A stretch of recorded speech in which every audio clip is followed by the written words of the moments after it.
Hey folks, Mark Zeese here, Bible Land Explorer. I trust all is well with you in the place where you are. The place where I am is the slopes of Mount Meru, just above the city of Arusha, Tanzania.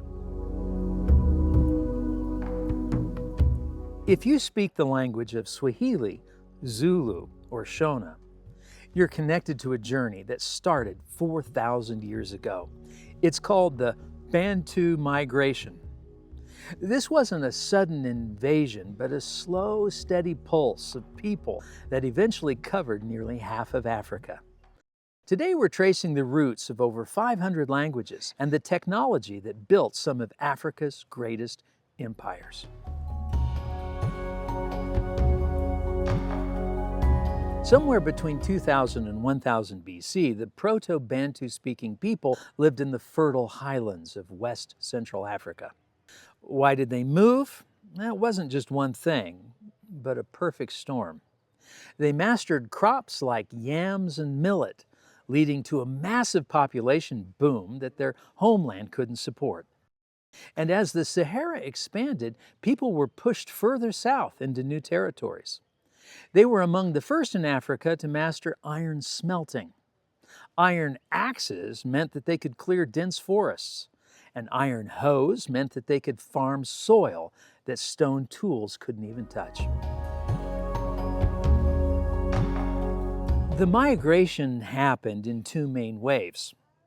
Some groups followed the Congo River and the Atlantic coast, reaching modern-day Angola by about 500 years before Christ.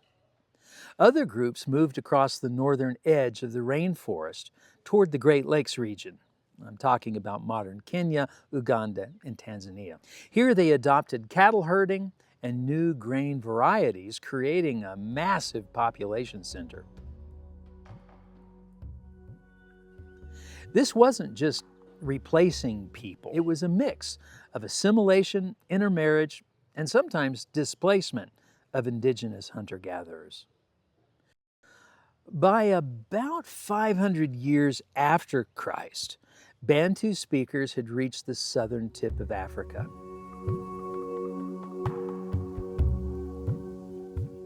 What's their legacy? Well, three things. First, over 500 languages today share a common root. For example, the word for people in many of these languages is the word Bantu.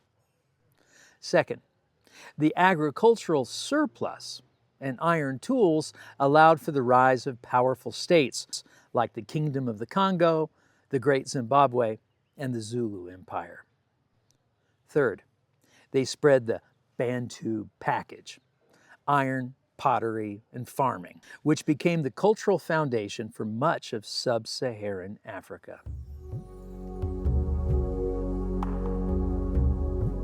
The Bantu migration isn't just a chapter of ancient history. It's the reason why the map of Africa looks the way it does today. It's a story of human ingenuity, adaptation, and the power of shared language.